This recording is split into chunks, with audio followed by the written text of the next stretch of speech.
Okay, hello, everyone. Welcome to Student Dream TV. We have a very special guest today, the one, the only, Antonia Wooten.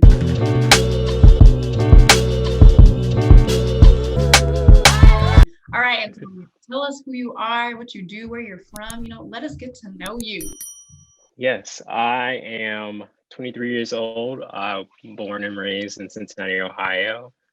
I am a graduate of industrial design, product design. I went to school at Thomas Jefferson University in Philadelphia. I also run a business, two businesses technically, and most of which is Artist Need Lunch Money, which is an apparel brand focused on highlighting the narrative of the starving artist, right? Of which there are many, of which I'm one. And in addition to that, I run a print business, so helping other businesses also to function per their apparel and merchandise needs. So that's me in a nutshell. I guess I'm the oldest sibling of seven, if that matters. Wow. Yeah, that's a fun life fact. Born leader. Like, you have to be a leader. Wow. No choice, yeah. Claps your mom. Yeah, so I know that you just said that like you went to school for industrial design, and like as I was looking up like what is industrial design, because I feel like a lot of times you might like get it confused with like fashion design, but then I've heard that nope, they're not the same thing. So can you just to give us more context, like what is industrial design? Like what does that mean? Yeah, so at scale, it deals a lot with products that are easily replicated and like sold in mass. So some easy examples to give to people are home goods, shoes, bags, even like cell phones and computers, dealing mostly with the aesthetic nature of products. So like, maybe not all the gears inside, but what it looks like, how it matches with the brand it's attached to. And it pretty much falls into one of two categories of hard or soft goods.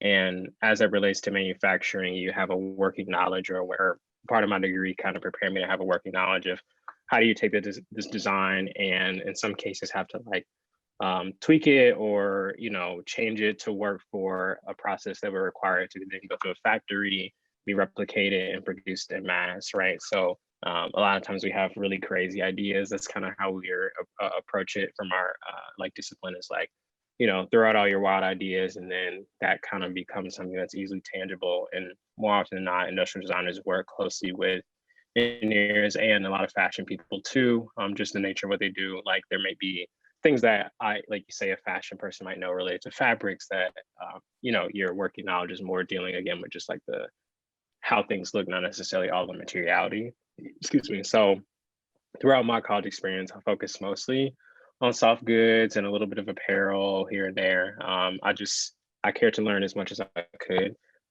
So the nature of what I do has a lot to do with like physical goods. Okay. Yeah. Well, that is just so interesting to me. I feel like industrial design is something that you don't usually hear about. Like you hear about fashion design and stuff, but like I never think about, oh, who designed my phone or who designed like the layout of what I'm wearing. So I think that's so cool. And talking about like your college experience, you started Artists Need Lunch Money in college. Like I feel like a lot of people wait until after college, wait until they have their degree to start their businesses, but like you started that in college. So I wanted to ask you, like, first of all, how did you get your idea to even come up with this company, this brand? And then what made you start it in college? And then like how did you make your dream a reality? Because I feel like a lot of people like they have business ideas, but then they don't actually business. So like get me into that mindset. Like what were you doing? Like how did you create this business while still in school? Yeah, so the launch was the summer before my junior year in college. So at the time, a friend of mine from back home, we had like basically kickstarted this conversation of the many we have about being artists. He's also a visual artist. His name is Nazir Meacham. 10 out of 10 recommend you check out his work. I think he's really dope. I'm also biased. But at the time, he was basically trying to do an exhibition, right? Like some type of gallery showing of his work, something he'd never done before. So the more we talked about it and threw out ideas, at some point, we also got to like, what would it take for him to be able to pursue art as a full time like gig. And I asked the question, I think in the midst of us talking, like, oh, if you had enough money for lunch or some leftover for art supplies, like, do you think that you could get by? It's like, yeah. So I was like, oh, well, I guess artist lunch money, ha ha ha. Like it was just kind of a joke. Um, and we threw out a bunch of other names for what this exhibition would be called, but we kept coming back to that because it was a little cheesy, but it also was like perfectly true, right? Like that's so true. The starving artist is like the life we've been living. We worked a bunch of odd end jobs together. Eventually that turned into what became an event. Was that August of 2019? I think it was. Yeah, August of 2019. I have to, was that 2019? Time. It's so It's maybe it was 2018. it, 2018, 2019, yeah. So we had that first event and we brought out almost 100 people. Like we had merchandise at the event more as memorabilia in a way, in the same way that, you would purchase merchandise from like a concert, right? Like you'll get it there, but it's typically not available online. That's become more common now, but like taking notes on that, right? Like, okay, merchandise is something that's low hanging fruit that people can buy or patronizes with who might not be able to afford, say, the $300 or $400 canvas art piece, right? So a lot of people from school at the time who I was connected to on social media saw what was happening and they inquired about buying a hoodie, buying a shirt, and I was like, I mean, I didn't think that far into it because we had made our money back, but I did have leftovers, so I took that back with me to school, and it's just been like rolling since then. So, as the inception is concerned, it wasn't I didn't set out to like make a brand. It kind of just happened. Which is really cool too, because it kind of shows that as it relates to like, of the million ideas we have, one of the things that you always want to test out is like that the market actually desires your product. So for people to like want it even without it necessarily being like the most forward facing piece of what was happening was really neat to experience.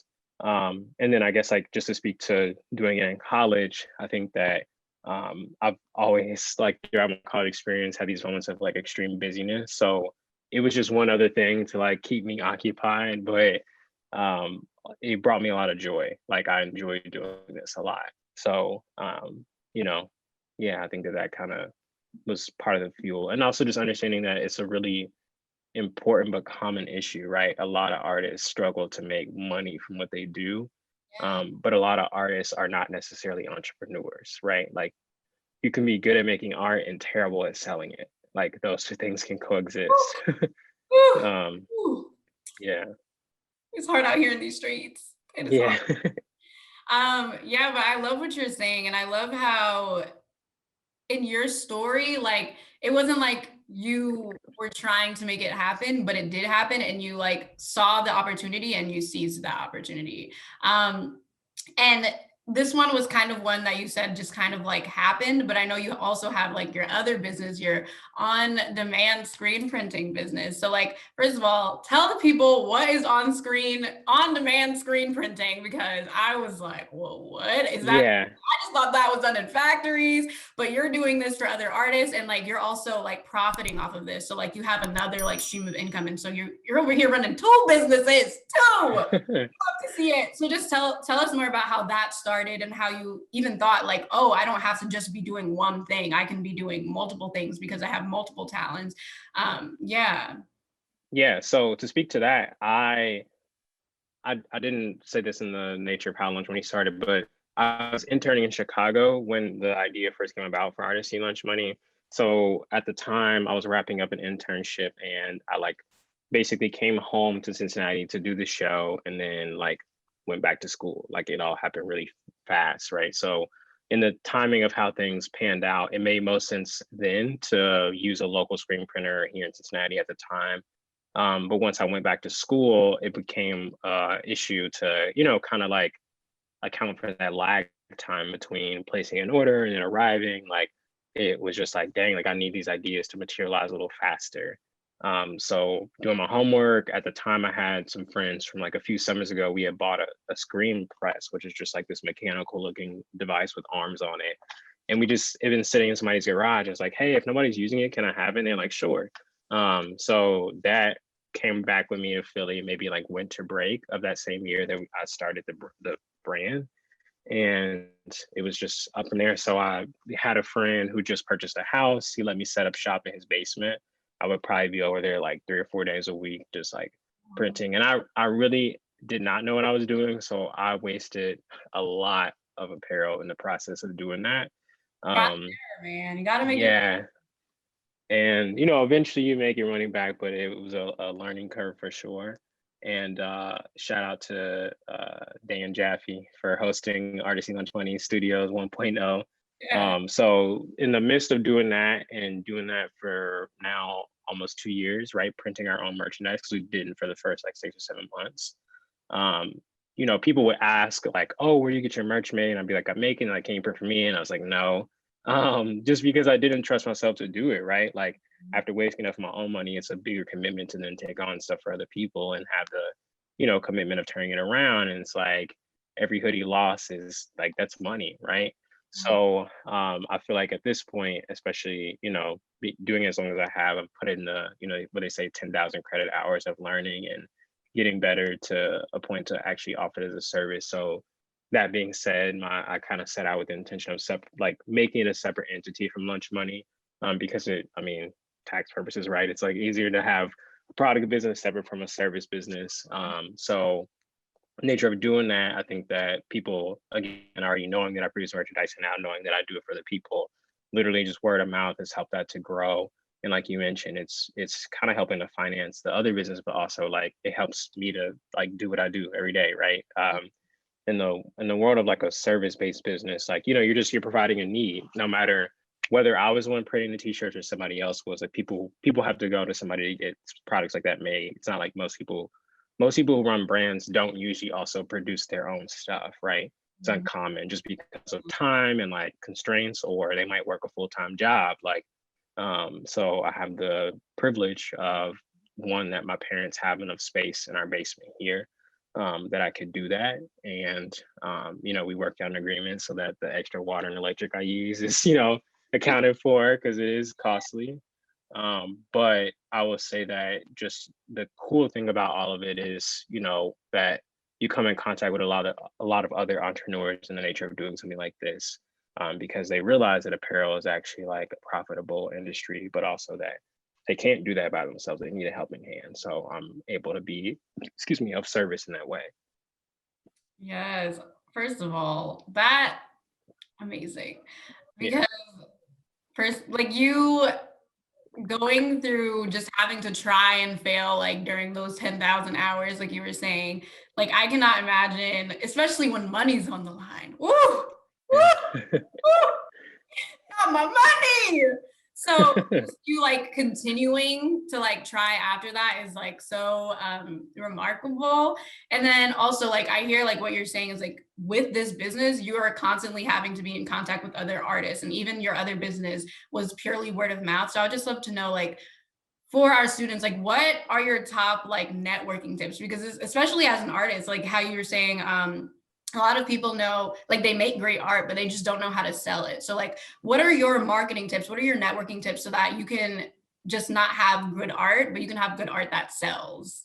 Yeah, it's tough. I think that one of the things that I say to myself, I don't say it as a negative self-talk thing, but like the products I create, nobody needs them, right? Like nobody needs another t-shirt, nobody needs another sweatshirt. But the story attached to it is often what draws people in, right? Like, so ultimately I think that there's a lot of great opportunity to use our platforms like Instagram, like Twitter. I mean, I guess Facebook is still a thing. I have to speak good of them. They gave me a grant, so shout out to Facebook. Um, but nonetheless, I think that those avenues have been most helpful for me. And not being aimless in doing that, right? Like I can make a million posts saying like I'm selling art, I'm selling art. That's not necessarily what's going to make people want to buy.